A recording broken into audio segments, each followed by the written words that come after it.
This video is powered by the pros at Pascal Air Plumbing and Electric. Arkansas owned, Arkansas operated. GoPascal.com. Arkansas's got to get down to Mississippi State and Stark Vegas on Saturday for an 11 o'clock kick. And I know Bill King will have his eyes on that game as he has his eyes on every SEC game and just about every game going on in the country, sometimes all at the same time. Bill, how are you doing? Happy October. What's new? Hey, guys. What's up? Well, we've been, kind of picking up the pieces after a loss to Alabama, but then again, most teams have to deal with that on an annual basis when you play against Alabama year after year. You watched it. You watched the Hogs and the Crimson Tide on Saturday, and what did you take away from that game? We talked about it last week. That was a tough position for Arkansas, and nice comeback at 28-23. But Milroe, I know this is blasphemy, but adds another dimension that Bryce Young doesn't. And you saw they had, with his 3rd and 15, they had 4 runs after that, or including that, for 70 yards or more. And it just changes the dynamic of the game. And you can't prepare for that. Milroe's never played a meaningful snap at Alabama. He's taken some snaps in mop-up, and I'm talking about where it mattered. And that is a dynamic athlete at quarterback. And now you have to worry about the pressure he puts on you. And then you have Jahmyr Gibbs, who is a freak in the open field. And it's just tough. That's a tough matchup. And then Mississippi State's going to be as sophisticated a passing attack against the secondary. It's not very good that you're going to see all year long. Yeah, it doesn't necessarily lead to confidence, But we kind of wondered about Arkansas's beaten Mississippi State 2 years in a row with a different scheme defensively than what Barry Odom has used this year. And they've been multiple. They've blitzed quite a bit. There is a thought that since, cloud coverage worked these last 2 years, that you could end up going back to it again. Hogs defenders, especially in the secondary, have had a lot of trouble keeping receivers in front of them. That's one way to do it, isn't it? It is. And the quarterback is just terrific at Mississippi State. They're so well coached. Here's the other thing. Mike Leach historically is not known for a whole lot of defense. He's had moments, a couple of years there at Texas Tech. Most of the time, though, it was just high scoring. Washington State a couple of years, but most of the time high scoring. This team plays defense. This team is nasty defensively. And so that supplies a problem, too. They come from every angle, too. I mean, this is a blitzing-oriented defense under Zach Arnett. It came from, forget if it was San Diego State or USD, but we're worried about the who's a quarterback. We don't know who's going to play quarterback for Arkansas because KJ hasn't practiced. Sam Pittman confirmed that up until this morning, so hasn't practiced this week. And you got Cade Fortin, who's known, I think, more for throwing, and Malik Hornsby, who is more of a runner. So, and you're going to face a defense that's coming at you from every angle. So you'd like your main quarterback, your number one guy, to be out there. It does make you a little nervous. Yeah, when you've got a scoring point guard, he's not just a distributor. He's a scoring point guard in KJ Jefferson, and he may not play. That's huge. That's huge. You cannot duplicate that, and you cannot threaten the other team better than he could on that roster. And that would be unfortunate and you're going to have to keep up because Mississippi State's going to get points. They're going to get their points. They're going to get on up into the 20s, maybe the 30s. You better be careful, or this thing could get away from you. Well, the thing that makes me nervous about this, as far as Mississippi State's offense is concerned, and even if you were to take away the struggles with tackling and coverage for the Razorbacks, what they've done well is get to the quarterback. This is a quick passing-oriented offense. Rodgers might be in the pocket, but it's not going to be for a very long time. It's short passes, it's yards after the catch. And, he's been there in his 3rd year.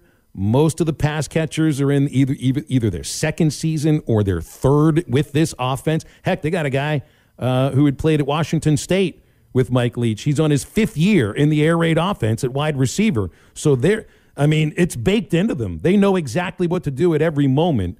And with that kind of intricate offense, that means a lot. It does. And Leach puts those parts together probably about as good as any guy in college football does. He can match quarterbacks with receivers, with running backs, with schemes. I don't know that anybody does that better. He's never going to have the most talent. He's better off at a place where you need to overachieve. Mississippi State's one of those places. But for what he does, I don't know that many do it as well. I used to joke he could take a random group of pebbles and get 400 yards offense out of it. That's how good he is. Mm-hmm. Bill, the other team in the Magnolia State, they're going to be up in your neck of the woods in Nashville this week at Vanderbilt, and obviously that looks like another easy win for Ole Miss or whoever would be playing Vanderbilt. But you look at their remaining schedule; they don't have a bye until Week 10, and then they play Alabama. By the time they get to Alabama, could Ole Miss be 9-0 and a team that's actually in the top 4 CFP ranking by then? Because they're already at number 9 in the AP. Yes. We were talking about, I was looking at that exact schedule this morning, and then they get Alabama, and then they finish up with Mississippi State. Is A&M somewhere in between there too? They play game 11? They play A&M right before the bye. They play Arkansas game 11. That's okay. They could be 9-0 and then 9-3. Mm-hmm. They're not going to beat Alabama. And then, those are all 50-50 games after that. And you don't get to win every 50-50 game usually. So we were discussing that. That could be a 9-0 team. They're not good enough to be in the playoffs, but they'll be getting talked about. And, Now, who's after Vanderbilt they've got? Is it LSU and who am I skipping? They've got Auburn, then LSU. That's right. Okay. Two very Auburn obviously is a game you ought to win. LSU just doesn't have enough offense yet, so I'd have to favor Ole Miss there. But yeah, 9-0 is doable.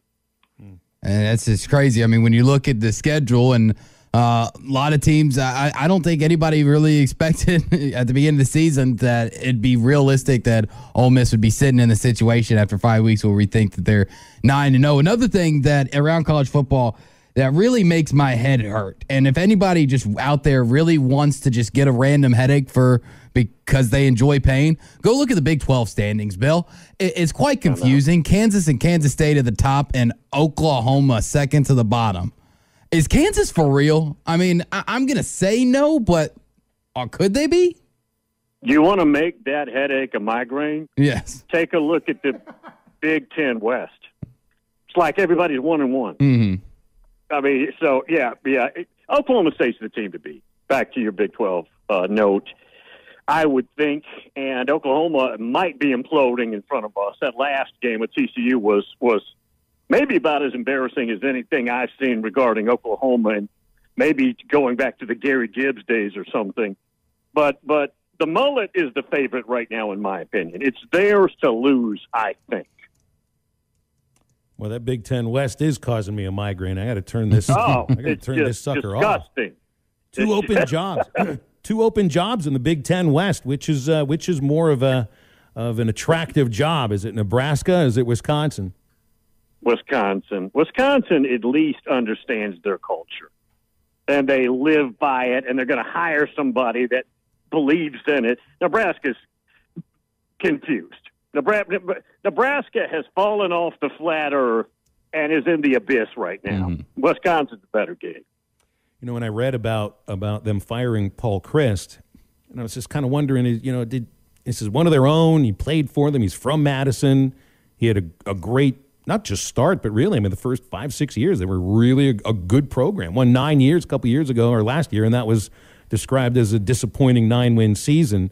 And I just kind of scratched my head at it. But then I read that they want a head coach who's more involved in recruiting. I did not realize Paul Christ was not all that involved in recruiting. And I'm thinking, all right, well, maybe that's what it's about. You got to be a recruiter as a head coach. That just kind of blew me away. One of the first things Barry Alvarez did when he got the job and really flipped that program was he went and got Ron Day out of New Jersey, which was huge. And we could say they've had running backs through the years. I mean, they've had lots of running backs. Some of those years they had 2 or 3 running backs that could go 100 yards a game. But recruiting there is tough anyways. Geographically, it's tough. It's attractive, but it's a style you've got to subscribe to. And, for example, I don't know if Leonard, the defensive coordinator who's going to be the interim, he's also a Wisconsin guy. I don't know what chance he has. He's a fantastic defensive coordinator, though. And Lance Leipold, who's doing incredible stuff at Kansas, a guy I know, is getting mentioned for that job. And he's trying to max out his Kansas team right now. I'm sure that's something I heard from him the other day. It wasn't much, but small talk. But watch out for him in one of these jobs. Watch out. He could say all the right things about the Kansas job and what he's building there and everything. And yeah, you know the truth with that program. I mean, it's not a matter of if it's difficult to sustain, some success in football there. It's look at the facilities, and also, right. You want to be second fiddle there for your entire career, because that's what happens in football in Kansas, and that's never going to change. You give him that Wisconsin job, and I think he would be outstanding. I think they would be the perennial team to beat in the West. Interesting. So, what do you think? All the things you know about Arkansas, Mississippi State for this weekend, what do you foresee happening? Judging from the way you just said that, I don't think you're looking at an Arkansas win, do you? I think Arkansas is limping a little bit right now, metaphorically. I do. Very difficult game 2 weeks ago. I know they're probably not sitting there right now replaying in their minds A&M game, but that was tough. And then you come back and you get totally gashed by Alabama, which that's the best program in America. Nothing embarrassing there. And now you got to go play the mad scientist. I just don't like the way this sets up for Arkansas. I'd love to be back with you Wednesday and be wrong, but I just don't like the body language going into this thing. Football is back, and BetOnline remains your #1 source for all your football betting needs this season. You'll find the latest odds, matchup info, player news, and game trends. And as your continued source for all sports wagering info, BetOnline features live betting, free contests, live scores, and giveaways all season long. Always the fastest and easiest way to bet on all your favorite sports and events like MLB, MMA, tennis, boxing, and even golf. Head to betonline.ag to join and receive your 100% welcome bonus with your first deposit. Make sure to use the promo code BELIEVE to receive your rewards. That's BLEAV. Bet online, where the game starts.